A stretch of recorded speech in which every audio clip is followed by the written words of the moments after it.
The ranch was first recognized in 1769. Ranchers planted many crops and held lots of cattle on this land with the help of the Chumash Indians.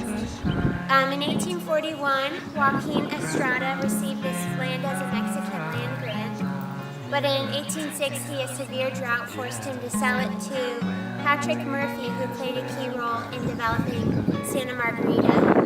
Today, the 13,000-acre ranch is owned by 3 local families who use it for vineyards and cattle grazing. Make us into corresponding shapes like puzzle pieces from the clay. And true, it may seem like a stretch, but it's thoughts like this that catch my troubled head when you're away, when I am missing you. This is the Rios Caledonia adobe. It was built in 1835.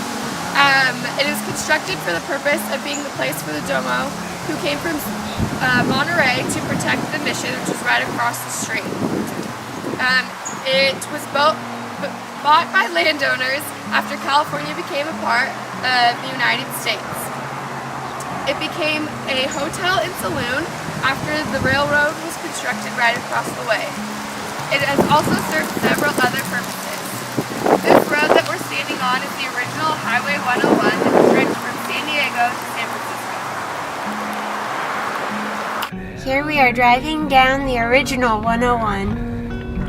Far away,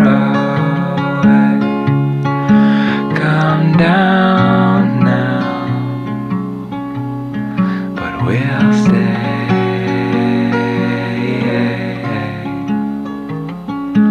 I tried my best to leave this all. Here we have some of the original mortar and millstones used to grind up grains. This is the original olive press that they used to make olive oil. So this is the wine vat where they used to store wine, and because the mission started making their own wine, they have their own vineyard for communion. It's kind of how the area of Paso Robles, people started to learn that this was a really good area for viticulture and grapes. This is the courtyard of Mission San Miguel, and it was originally a sheep pasture, but in 1928 they turned it into a garden.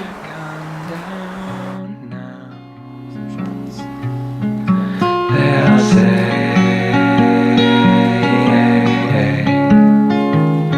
but everything looks perfect from far away. Come down now. Here we are inside the mission, and while learning about the mission, we learned about a ghost story that occurred here and how there might be ghosts in the mission. Towards the end of mission secularization and before this area became a Mexican land grant, the Reed family moved here. And Mr. Reed had gone to the gold fields to pan for gold, and he was very successful there, and he had brought his gold fortune back to the mission. And while he was here, 2 men came to stay with him and his family, who ended up robbing them and killing all 11 of the people living here for the gold.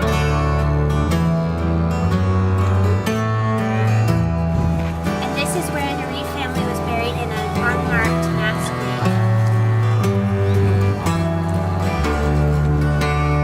Here we are at the cemetery, and the first burial of a Christian Indian took place in this cemetery in 1798.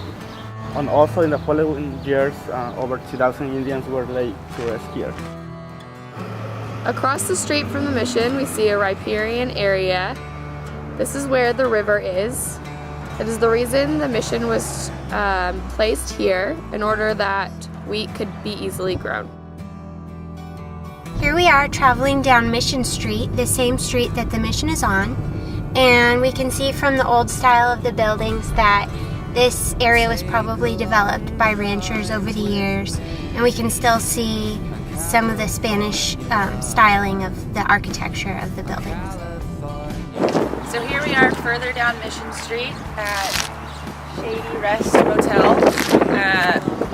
From our research, we haven't come to a conclusion about what this was originally built or used for, but some of the things we've discussed is possibly seasonal accommodations for farmers, or possibly for the military or army. Here we are at a little cemetery off of Estrella Road. As we look around, we notice the names on different headstones. One of the biggest ones we notice is this Crowfoot, which obviously has some Native American ties. But other than that, the majority of last names that we see are very European, such as McClay, King, Von Dolan, and we notice that there's a lot of headstones with the same last name, so families are buried here. And a lot of them also have crosses symbolizing Christian ties. There's some World War I veterans buried here, and this is it. Continuing along Estrella Road, we see many vineyards and sagebrush landscapes. Take a long drown with me, California wine, California wine.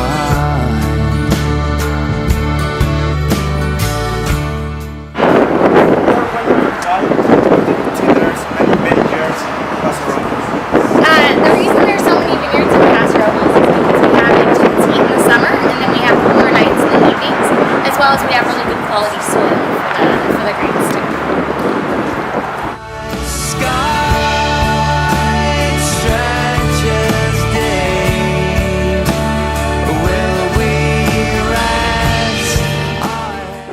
Here we see an overlook of Paso Robles, including the North Cuesta campus and an elementary school. For the people who live in this housing development, they probably could walk or bike to school. But because there are so many vineyards in Paso Robles, we think that for people who might live further away, they're more likely to drive their cars to school or to work.